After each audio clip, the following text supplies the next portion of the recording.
Deus. Quem está feliz aí, não? Glória. Hoje nós temos um culto um pouco diferente, a dinâmica vai ser um pouquinho mais bagunçada aqui, mas crente que é crente é um pouco assim, né? Amém? Então, eu só quero dar uma dica para vocês.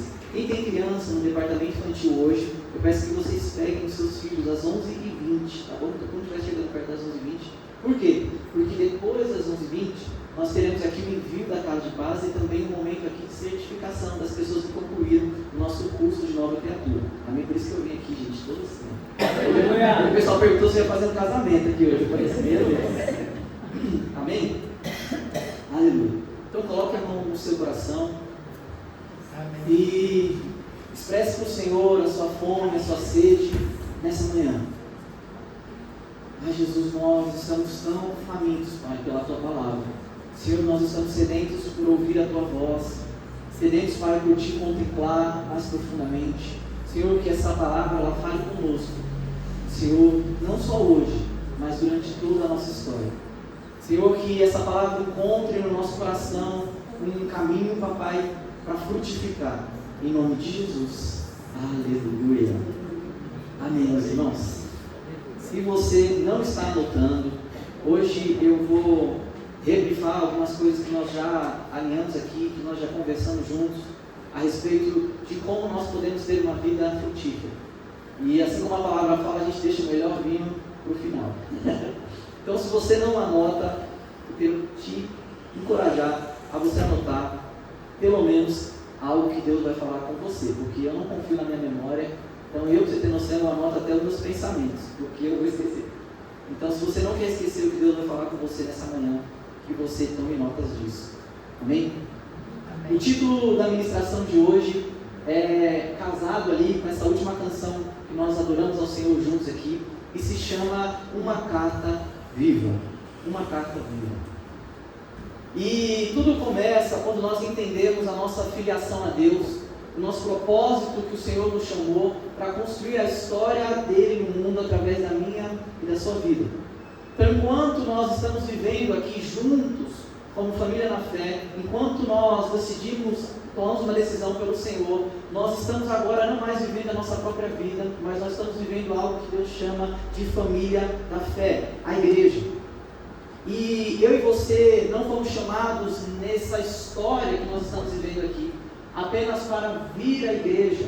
E é maravilhoso, quem gosta? Eu amo vir à igreja. Eu amo estar nesse ambiente aqui onde eu posso chorar, me derramar, onde eu posso adorar o Senhor. Eu fico ansioso, quando acaba aqui, eu já estou pensando no próximo domingo, porque é um lugar onde eu consigo ver cada um de vocês, matar aqui a saudade e a gente realmente conversar uns aos outros. Então a gente chama da congregação dos santos. É o que nós fazemos aqui. Nós não somos tão santos ainda, porque se a gente levantar a mão, o anjo leva. Mas nós estamos nesse processo juntos. Então nós estamos buscando amar a Deus juntos. Só que nós somos chamados, de acordo com a palavra de Deus e com o seu propósito nas nossas vidas, não é para apenas ir a um lugar e ser alimentado por uma palavra que é a palavra de Deus, mas é além de virmos a um lugar que é chamado de congregação, nós também somos convidados a ser igreja fora desse lugar. Sermos luz de Cristo fora do ambiente dessas quatro paredes da igreja. A nossa mente, do nosso cristianismo, deve ser, em nome de Deus, nós buscarmos cada vez mais ser luz aonde nós estivermos. E nós congregamos juntos aqui por um único motivo.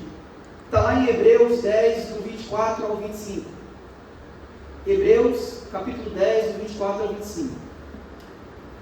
Aqui é um versículo bem conhecido também, mas as pessoas só costumam ler o versículo 25. Mas eu quero começar um pouquinho antes. Aqui estão dando várias exortações ao povo de Deus, e uma dessas exortações que eles falam é o seguinte, versículo 24: cuidemos também de nos animar uns aos outros no amor e na prática das boas obras. Não deixemos de congregar, ou seja, de nos reunir aqui como igreja, como é costume de alguns. Olha que interessante, não é um costume atual, né? Hoje a gente fala assim, não, hoje as pessoas têm dificuldade de congregar, mas não era um costume muito atual. Na época de Jesus já tinha esse costume, esse mau hábito, como é costume de alguns. Pelo contrário, que nós devemos fazer admoestações, ou seja, correções, incentivo uns aos outros, ainda mais agora que vocês vêm que o dia se aproxima. Então aqui ele já estava orientando para o seguinte: o modelo, o motivo pelo qual eu e você estamos juntos aqui como congregação, como igreja, é para incentivar, animar uns aos outros a andar em amor e na prática das boas obras. Aí ele fala: por isso, não deixem de congregar como é costume de alguns. Já parou para pensar como isso é difícil? Como o nosso papel como igreja aqui é tão complicado e complexo, ainda bem que Deus nos dá respaldo e incentivo para isso. Mas eu não sei se você já, em algum tempo de igreja, já se sentiu tão desafiado, ou além de desafiado, já se sentiu tanto assim: meu Deus do céu, mas estão me pedindo algo que eu não consigo fazer. Não, mas estão me pedindo para amar aquele cara lá, eu não vou amar não. Ah, estão me pedindo para perdoar aquela situação ali, não está dando certo não. A pessoa não está entendendo o meu problema, a pessoa não está entendendo o mal que me causaram. Será que o pastor não está entendendo ali o que aconteceu com a minha vida, como me feriram, como que reagiram comigo? Não, o pastor ele não entende a minha agenda, né? O pastor não sabe o quanto eu sou ocupado, eu trabalho demais. E ele está me pedindo ainda para visitar uma célula, para evangelizar. Ele não está entendendo não a minha vida, não. E aí, aqui em Hebreus, ele fala o seguinte: que nós venhamos tomar um cuidado na igreja, de animar uns aos outros, para andarem em amor e na prática de boas obras. Então, o único propósito de nós nos reunirmos juntos como congregação aqui, é que uns aos outros venhamos desafiar cada um de nós aqui, a andar em amor como Jesus andou, e a prática de boas obras. E este lugar de desafiar as pessoas em caminharem em amor, que realmente às vezes ela não tem por si próprio, ou em boas práticas e boas obras que ela também não tem, não consegue sozinha, é o papel da igreja local, é o papel da congregação. Então, se você conseguir identificar uma igreja que é verdadeiramente assim, fincada na palavra de Deus, ela precisa caminhar, fazer que os membros dela, os membros dessa igreja, caminhem em amor e caminhem na prática de boas obras. Se uma igreja ela não tem essas duas características que está descrito aqui em Hebreus, não incentiva as pessoas a amarem os outros, caminharem no amor de Cristo, e muito menos fazerem algo, caminharem na prática de boas obras, isso pode ser em qualquer lugar muito legal, qualquer palestra muito bonita, mas não é a comunidade dos santos chamada igreja, não é a congregação. Por isso que eu não sei você, mas eu nasci na igreja e frequento igrejas a minha vida inteira. E cada vez que eu vou para ouvir uma ministração, eu vou em um culto simplesmente para estar ali, como eu sou desafiado, eu falo assim: cara, eu não sei nada. Já passaram por isso? Cara, como assim? Parece que eu estou tão longe. Não, isso que o pastor está falando aí eu não consigo fazer não. Esse amor que ele está comentando aí eu não tenho para mim não. Ah, ele está me desafiando a fazer isso aqui. Ah, não é o meu lugar, não é o meu espaço. Eu não me sinto bem. Só que este é exatamente o lugar onde Deus te chamou para pertencer. Estar em congregação, estar em igreja não é um lugar confortável. Estar numa igreja local deve ser um lugar que te tira de uma posição onde você está e te incentiva e te anima para amar os outros. Olha, você vai conseguir sim caminhar em amor. Olha, você vai conseguir sim andar na prática de boas obras. Olha, você vai conseguir sim. E meu irmão, estar neste ambiente onde você precisa ser constantemente empurrado, ensinado, parece que a gente está sempre para trás, mas este é o papel da igreja, este é o papel central da comunidade dos santos, que nós venhamos cuidar de animar uns aos outros, na prática do amor e na prática de boas obras. Então você cutuca a pessoa do seu lado e fala assim: olha, eu vou pegar no teu pé, porque é o meu papel, é o meu papel, é o nosso papel, é o nosso papel. E isso muitas vezes, meu irmão, não é uma tarefa simples, porque ser igreja não é uma tarefa simples, ser corpo de Cristo não é uma tarefa simples. Por isso que o nosso trabalho aqui como igreja não é simplesmente fazer você vir aqui para um culto ou para uma célula, ouvir a voz de quem estiver falando aqui e ir embora para sua casa, mas é que na segunda-feira você consiga andar na prática de boas obras, e isso vai ser desconfortável. Feliz Ano Novo. Caminhar para ser a imagem e semelhança de Cristo é desconfortável. Deixar as suas práticas antigas para trás é desconfortável. Deixar o que você fazia ou o que você acreditava ser verdade para trás, para buscar a ser a imagem de Cristo, é desconfortável. É desconfortável. Só que esse é exatamente o nosso papel. Então, o nosso papel aqui como igreja é te esticar ao máximo no amor e te desafiar ao máximo a caminhar na prática de boas obras. E aí, algumas vezes, eu já pensei isso e eu confesso que eu já ouvi também, quando eu desafio alguma pessoa e falo assim, bora lá orar na casa daquele fulano lá. Pastor, eu estou cansado. Pastor, mas eu trabalhei muito. Meu irmão, e o meu papel, e o papel de uns aos outros é acima do seu cansaço. Vamos caminhar na prática de boas obras? Vamos caminhar em amor, não levando em conta o seu benefício próprio, mas o amor às pessoas? Tem pessoas que, às vezes, por conta de não compreender o papel fundamental da igreja na vida delas, a igreja passa a ser o lugar da maior mágoa que elas tiveram na vida, quando deveria ser um lugar de maior redenção que eles encontraram na vida. Só que como você compreende o ser igreja, faz toda a diferença. Nós, meus irmãos, recebemos o amor, nós recebemos a luz de Cristo nas nossas vidas, para também caminharmos nas boas obras. Nós não somos cristãos aqui simplesmente para nós mesmos. Se todo dia, manhã após manhã, quando você ora na sua casa, quando você ora pelos seus pedidos, acaba simplesmente ali, você se alimentando ao Senhor, você vindo à mesa de Deus, e você nunca se preocupa com uma pessoa ao seu redor, com a realidade à sua volta, você não entendeu o que é ainda o cristianismo. O cristianismo é olhar menos para si mesmo e olhar mais para a vontade de Deus sendo realizada sobre a terra. Quando nós estamos em situações difíceis ou em lugares desafiadores, nós devemos perguntar não o que nós queremos, mas o que Jesus faria nessas situações. Abra, por favor, a sua Bíblia em Isaías 60.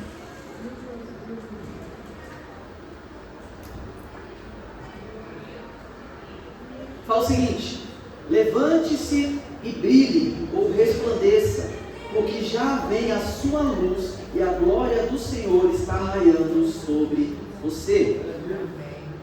Levante e brilhe. Igreja, levante e resplandeça. Levante e brilhe. Eu quero fazer um trato com vocês aqui. Durante essa ministração de hoje, eu quero que em alguns momentos aqui eu vou falar assim: levante e brilhe. Meu irmão, pega seu colega do lado e joga ele para cima assim, ó. Levante e brilhe. Vamos fazer um teste aqui?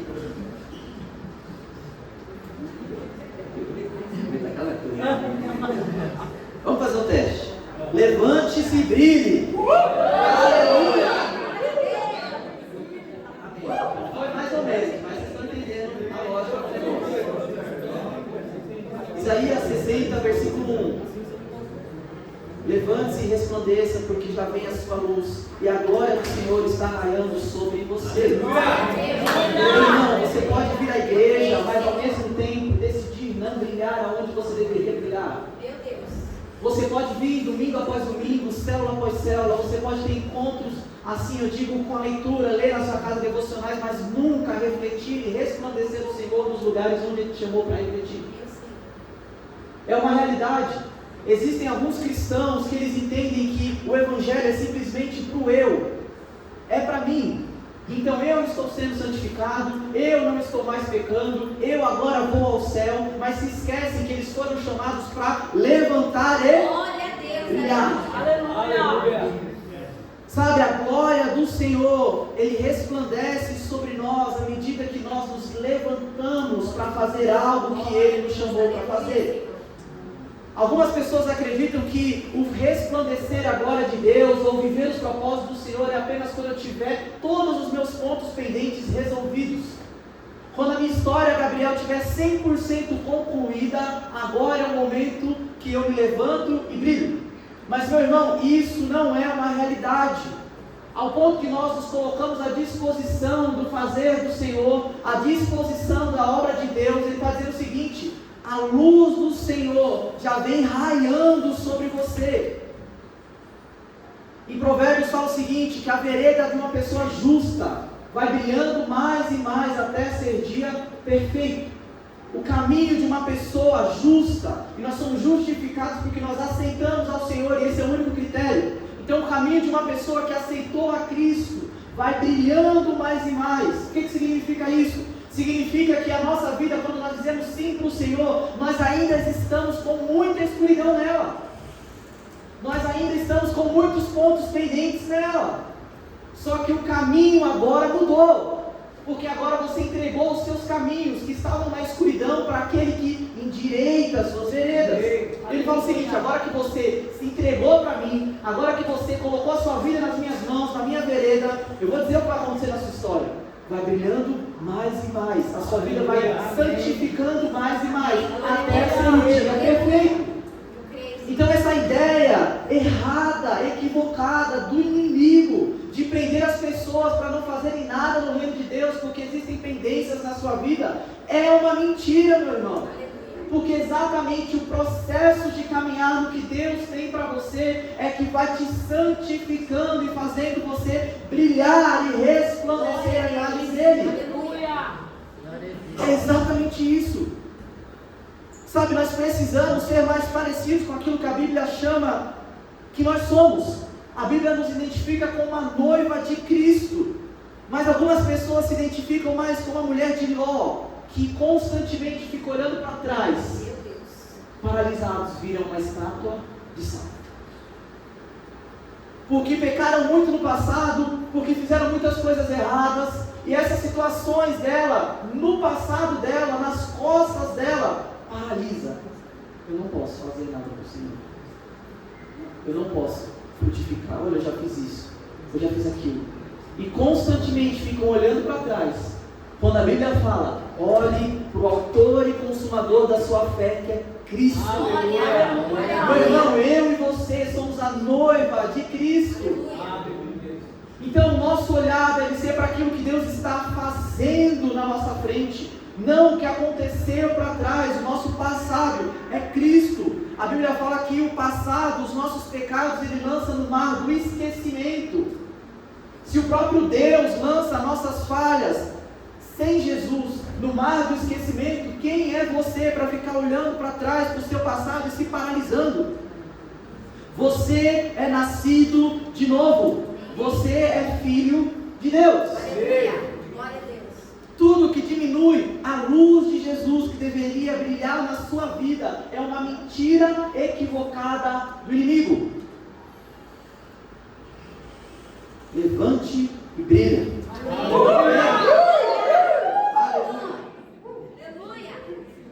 Glória a Deus. O que Jesus passou na cruz é que determina quem nós somos. Amém. Não é o que eu fiz ou o que eu faço, mas é o que Jesus fez na cruz. Glória a Deus. Aleluia. Assim nós somos mais que vencedores em Cristo Jesus. 1 João 7,8 diz o seguinte: se andarmos na luz como Ele está na luz, mantemos comunhão uns com os outros, e o sangue de Jesus, o seu Filho, nos purifica de todo pecado. Então nós recebemos a purificação de Deus. Meu irmão, eu tenho certeza para você, se você vir aqui nessa igreja daqui a 10 anos, eu não vou estar errando tanto como eu estou errando hoje. Amém. Amém. Não era para concordar. Por quê? Porque o caminhar na luz nos faz, se andarmos na luz como Ele está na luz, nós não temos comunhão uns com os outros, nós estamos juntos em congregação, e o sangue de Jesus, o seu Filho, vai nos purificando de todo pecado. Aleluia. Glória a Deus. Então o fato de permanecermos na sua presença é o que vai nos aperfeiçoando a imagem dele. Se dissermos que não temos pecado algum, a nós mesmos nos enganamos. A verdade não está em nós. Mas, se confessarmos os nossos pecados, Ele é fiel e justo para nos perdoar os pecados e nos purificar de toda injustiça. Se dissermos que não cometemos pecado, fazemos dele, então, mentiroso, e a sua palavra não está em nós. Nós estamos no processo de santificação de Cristo. Glória a Deus. Aleluia. A ação de Deus nas nossas vidas é superior a qualquer trevas que nós já tenhamos entrado antes. Deus é poderoso para mudar qualquer história. Isaías 60, versículo 2.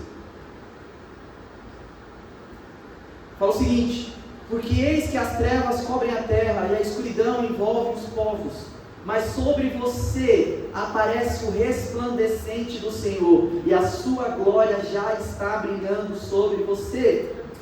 Aleluia. Eu creio. Quantas pessoas são constantemente atacadas pelas circunstâncias ao seu redor?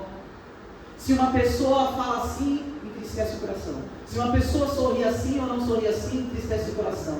Se ela recebe um abraço ou não recebe um abraço, mexe com ela. Se recebe um elogio ou não recebe um elogio, mexe com ela. Se alguém faz alguma maldade com essa pessoa, mexe com ela. E aí a semana inteira é horrível. Mas aqui em Isaías ele está dizendo o seguinte: pois eis que as trevas cobrem a terra. Meu irmão, nós estamos no mundo caído. Então é natural que a maldade nos cerque. É um processo natural de pessoas caídas, de pessoas que ainda não encontraram a sua nova natureza, ferir, magoar, entristecer. É natural. O que não é natural é um filho de Deus ser abatido porque o mundo já está em trevas. Isso não é natural. Um filho de Deus ficar angustiado porque o mundo já está em trevas, porque as pessoas estão aí pecando, e pecando às vezes até contra ele mesmo. Deixa eu deixar um pouquinho mais claro. Eu, por exemplo, não devo me entristecer se alguém fala mal de mim. Por quê? Porque eis que as trevas cobrem a terra. Se alguém me rouba, eu vou ficar muito chateado. Mas eu não devo ficar triste nesse sentido de, meu Deus, acabou minha vida. Por quê? Eis que as trevas cobrem a terra. Já é de se esperar que uma terra coberta pelas trevas passe por isso. Porque eis que as trevas cobrem a terra e a escuridão envolve os povos. Mas sobre nós, sobre mim, sobre você, resplandece, aparece e resplandece o Senhor. No meio das trevas, quem está ao nosso redor é a luz de Deus resplandecendo sobre nós. E a sua glória já está brilhando sobre você. Então, por mais, meu irmão, que o mundo está em trevas, se você está vivendo debaixo da graça do Senhor, da bênção de Deus, dos caminhos de Deus, olha, isso não deve te afetar profundamente nesse sentido, mas muito pelo contrário. O que nos afeta, o que me move é que sobre mim está resplandecendo, está vindo a bondade do Senhor, a glória de Deus, todos os dias sobre a minha vida. É deste lugar que nós caminhamos. Quando a luz chega, as trevas, elas vão indo embora. Nós devemos chorar sim pelo perdido, por conta das práticas do perdido, mas não porque eles fazem contra nós. Às vezes nós temos a tendência de ser movidos pelo que as pessoas fazem, ou como elas vivem, as suas escolhas, e elas costumam nos afetar tão profundamente. Mas eu não vejo em nenhum lugar da Bíblia, os discípulos de Jesus virando para Jesus dizendo assim: Jesus, eu vou parar de pregar o Evangelho, me perseguiram. Jesus, eu entrei naquela cidade e eles me apedrejaram, eu vou parar. Não, meu Deus do céu, eu entrei naquela casa e a pessoa me filmou de cima a baixo. Eu não vejo nenhum respaldo na palavra de Deus para dizer que os discípulos se importavam com essas coisas. Muito pelo contrário, todos eles olharam com perseverança para o autor da vossa fé. Glória a Deus, aleluia. 2 Timóteo 2,4 diz o seguinte: 2 Timóteo 2,4: nenhum soldado em serviço se envolve com os negócios dessa vida, ou poderia dizer essa palavra envolve, se preocupa com as coisas dessa vida, porque o seu objetivo é agradar aquele que o recrutou. Meu irmão, essa palavra negócio aqui é interessante porque as palavras, conforme vai passando os anos, elas vão tomando sentidos diferentes nas culturas. Então, se fala negócio, fala assim, então eu não posso me preocupar com o meu trabalho.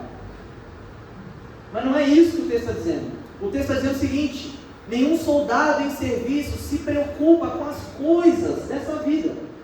O que é uma coisa dessa vida? Olha, se as pessoas me amam ou não, é uma coisa dessa vida. Se as pessoas fazem o bem para mim ou não, é uma coisa dessa vida.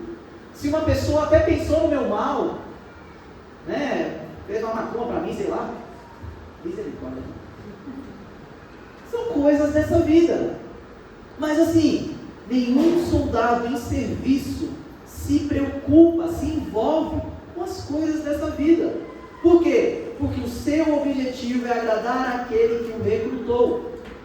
Então não dá para fazer as duas coisas, meu irmão. Não dá para você se preocupar com o seu orgulho, com a sua imagem, com o que as pessoas pensam sobre você e ao mesmo tempo fazer o serviço que Deus te recrutou para fazer. Não dá para você querer amar as pessoas e ao mesmo tempo querer que as pessoas te amem 100% das vezes.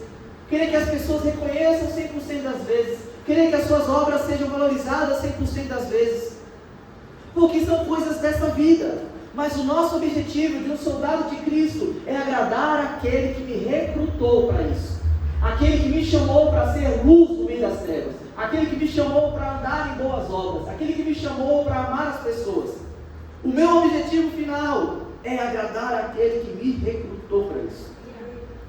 Só quem vive preocupado com essas coisas ainda não entendeu que foi escalado, que foi chamado para um serviço maior.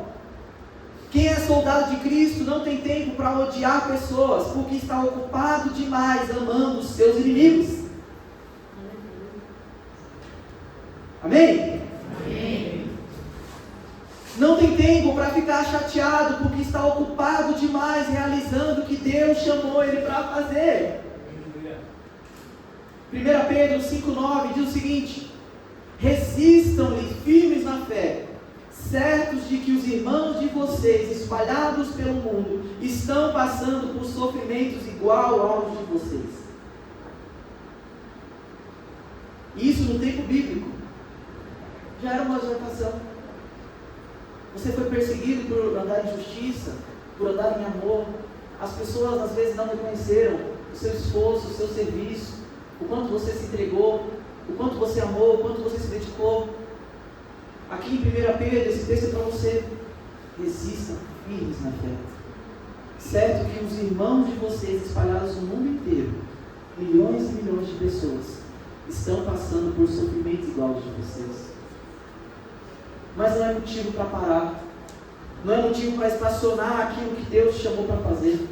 Não é motivo para abandonar o recrutamento que Deus te chamou para fazer.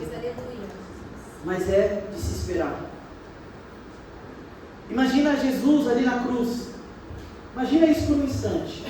Ele conversando com Deus. E aqui eu estou parafraseando, isso não existe.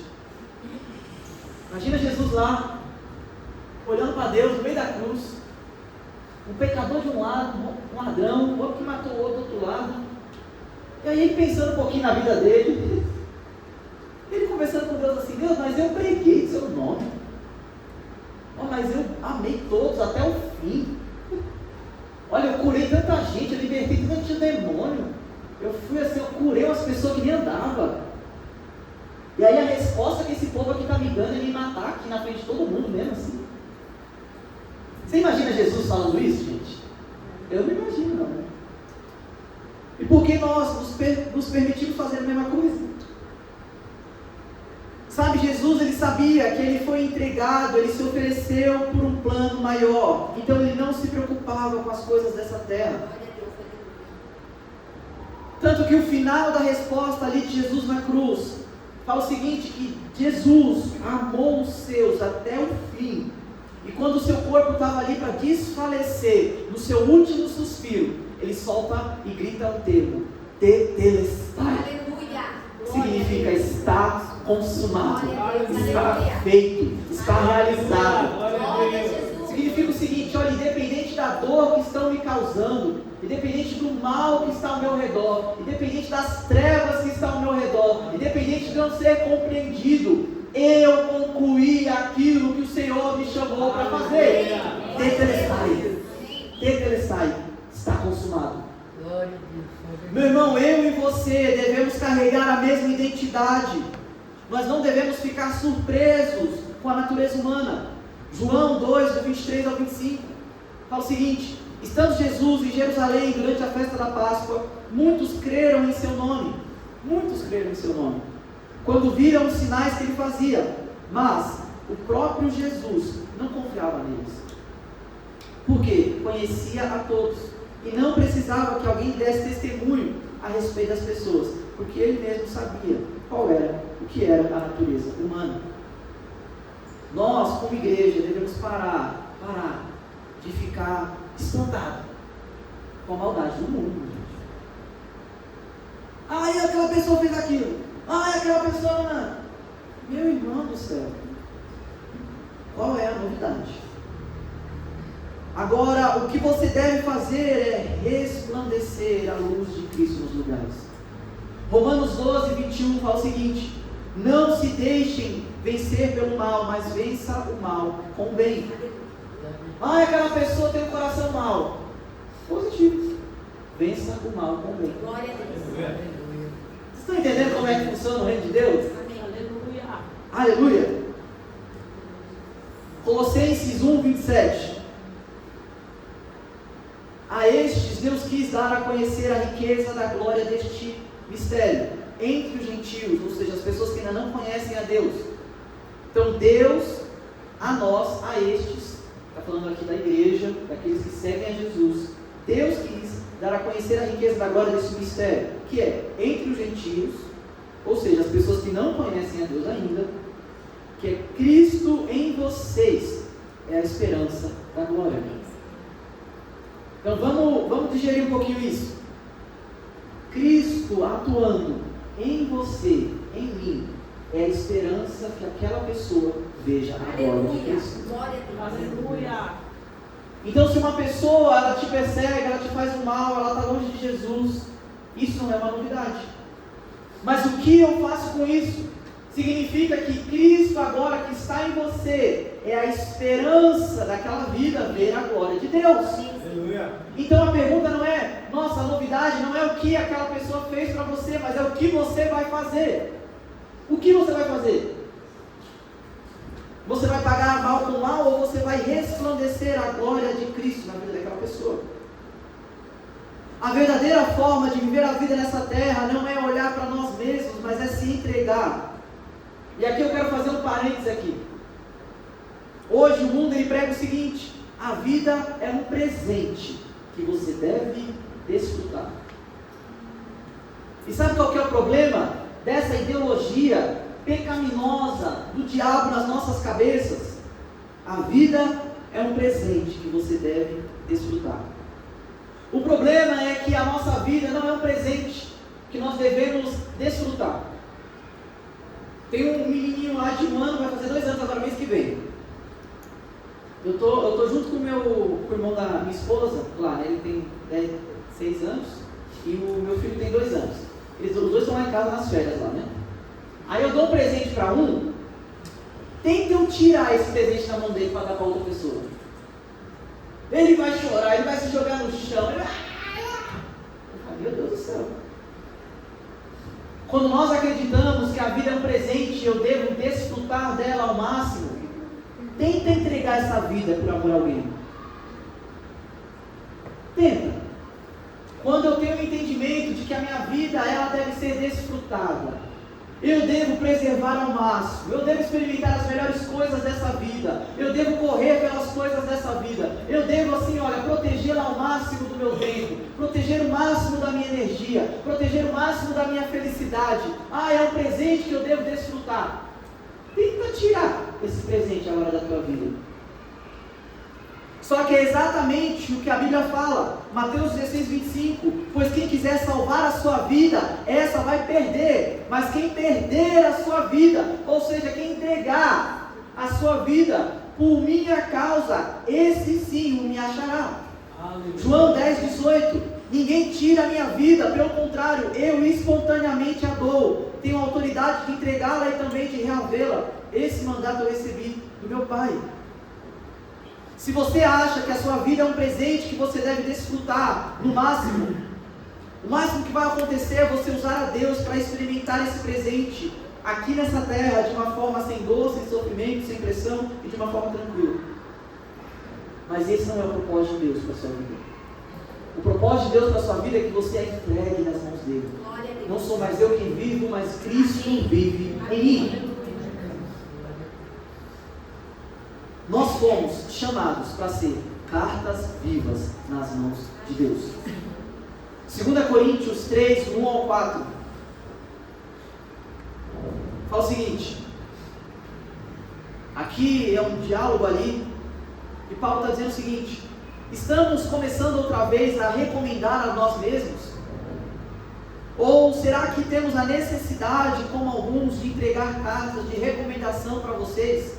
Ou pedi-las a vocês? Vocês são a nossa carta, escrita no nosso coração, conhecida e lida por todos. Vocês manifestam que são cartas de Cristo, produzidas pelo nosso ministério. Esta escrita não com tinta, mas com o Espírito do Deus vivo, não em tábuas de pedra, mas em tábuas de carne, isso é, nos corações. E é por meio de Cristo que temos tal confiança em Deus, não por nós mesmos, sejamos capazes de pensar alguma coisa, como se partíssemos de nós. Pelo contrário, a nossa capacidade vem de Deus, o qual nos capacitou para sermos ministros de uma nova aliança. Não da letra, mas do Espírito, porque a letra mata e o Espírito vivifica. Aqui é um texto muito propício para o que nós estamos fazendo. Eu amo o evangelismo de papel, né? Vai naquele papel escrito assim. Vai lá naquela igreja que é maravilhosa. Vai lá naquele culto que é maravilhoso. Ou hoje, né, o papelzinho foi transformado numa publicação no Instagram, né, às vezes. Ou uma mensagenzinha. Vamos vai lá que vai ser bom. E é exatamente o que aqui Paulo está escrevendo em Coríntios. Será que nós devemos recomendar nós mesmos? Ou seja, será que eu devo mesmo fazer isso, escrever tanto assim? Aí ele está falando, qual que é o questionamento disso? Ele vira para a igreja ali em Coríntios e fala o seguinte: vocês são a nossa carta escrita. Meu irmão, nós queremos ganhar esse bairro inteiro para Jesus, amém? Amém. E desse bairro aqui nós vamos ganhar muitos outros lugares. Glória a Deus. Eu creio que dessa igreja a gente vai implantar muitas outras igrejas aqui na região. Aleluia. Nós estamos apenas começando, amém? Só que olha o seguinte: a igreja, eu e você, somos as cartas vivas andando nesse bairro. Aleluia.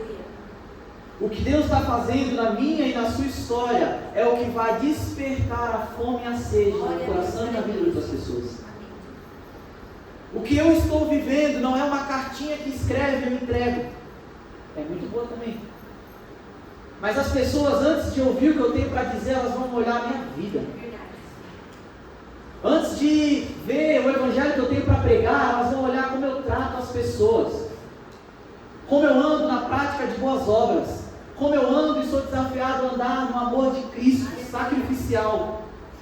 Antes das pessoas se achegarem a Cristo, que é o Cristo que nós todos queremos que esse bairro inteiro conquiste e receba, elas vão olhar para mim e para a sua vida e ver a validação daquilo que você está pregando. Será que ele anda mesmo em amor? Será que ele anda mesmo na prática de boas obras? Será que esse Deus é mesmo bom, que ele está dizendo tanto assim? E sabe como isso às vezes vai acontecer? Vai acontecer às vezes no embate. Às vezes vai acontecer em uma palavra cortada que alguém te dá na rua. Às vezes vai acontecer em alguma tribulação que você passar com outra pessoa aqui nesse bairro. Vai ser a única oportunidade que você vai ter de resplandecer o Cristo que você prega. Meu irmão, não faz sentido nós chegarmos nas casas das pessoas, nós estamos indo agora para a casa de paz, e nós pregarmos um Jesus que ama, um Jesus que perdoa, um Jesus que cobre uma multidão de pecados com o seu amor, que nós somos uma igreja de amor, que nós queremos amar as pessoas, que nós caminhamos na verdade de Cristo. Isso tudo é verdade, nós estamos nisso. Mas quando aparece uma oportunidade, a pessoa vai ver. A pessoa vai ver. É ou não é verdade? Ou só eu que vivo nesse mundo aqui? Nós devemos nos atentar que nós fomos chamados para sermos cartas vivas de Cristo. A Bíblia viva em nós. Nós estamos transformando todo o mal ao nosso redor e digerindo isso para a glória de Cristo. Como eu posso glorificar a Cristo em todas as situações? Toda dor que nós enfrentamos, como eu posso usar isso para libertar outras pessoas? Toda tribulação que eu estou passando, como eu posso usar isso para trazer clareza e liberdade para outras pessoas? É assim que funciona. Use a sua dor, use as suas circunstâncias para trazer luz de Cristo aos lugares. Luz de Cristo aos lugares. Sabe, teve uma época da minha vida quando meus pais estavam se divorciando. Sabe o que eu fiz? Eu abri uma célula na minha casa. Aqui está muito sem paz. Eu abri uma célula lá. Eu podia ter fechado tudo. Não, minha casa, meu Deus do céu, se alguém entrar aqui na minha casa e ver o que está acontecendo aqui, está louco, está doido. Mas, gente, era a oportunidade que eu tinha. Não só para trazer paz para a minha casa, mas para os outros também que estavam ao redor. Sabe, tudo que Deus faz nas nossas vidas, Ele tem feito muitas coisas. Use isso. Use isso ao seu favor, para que você resplandeça nos lugares. Não deixe que o inimigo fique te oprimindo, te aprisionando, mas use isso contra ele. Use as circunstâncias ruins para glorificar a Deus de alguma forma. Assim como a canção que nós cantamos aqui no começo. Nós somos uma superação viva através de Cristo. Amém. Nas nossas vidas. Aleluia. Voltemos para Isaías 60 e eu vou acabar aí. Isaías 60, versículo 3. As nações se encaminham para a sua luz. Ó Jerusalém, ó igreja do Parque Imperial. Os povos, as pessoas se encaminham para a sua luz, ó Jerusalém. E os reis são atraídos para o resplendor do seu amanhecer. Versículo 4. Levante os olhos ao seu redor e veja. Todos se reúnem e vêm até você. Os seus filhos chegam de longe e as suas filhas são trazidas nos braços. Quero acabar com isso aqui. Você quer ser um cristão que leva muita gente para Jesus? Quem quer? Eu quero. Eu quero que as pessoas na casa, minha família, assim, meu irmão, todo mundo do meu lado conheça Jesus. Sabe qual é a resposta? As nações, as pessoas se encaminham para a sua luz, para aquilo que você resplandece, para aquilo que você mostra, para aquilo que você apresenta a elas. Ó Jerusalém, e os reis, os poderosos da terra, as pessoas que você acha assim, aquela pessoa ali nunca vai me ouvir para falar do Evangelho, fala o seguinte: os reis são atraídos para o resplendor, ou seja, para o brilhar do seu amanhecer. Levante os olhos ao seu redor e veja. Todos se reúnem e vêm até você. Os seus filhos chegam de longe e as suas filhas são trazidas nos braços. Gente, quem aqui quer ganhar filhos ainda para Jesus? Glória a Deus. Olha aqui. Não é o que você muitas vezes vai falar no ouvido, não. Mas os seus filhos chegam de longe e as suas filhas são trazidas nos braços para você. Às vezes, o ganhar as pessoas para Jesus é mais sobre aquilo que nós vivemos e resplandecemos do que aquilo que nós falamos. É o amor que nós resplandecemos.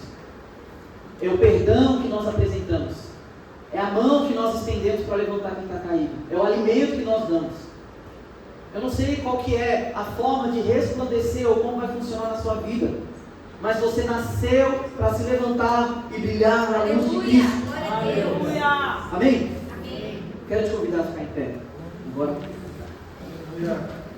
Nós vamos cantar novamente essa canção. depois a gente vai começar uma bagunça aqui.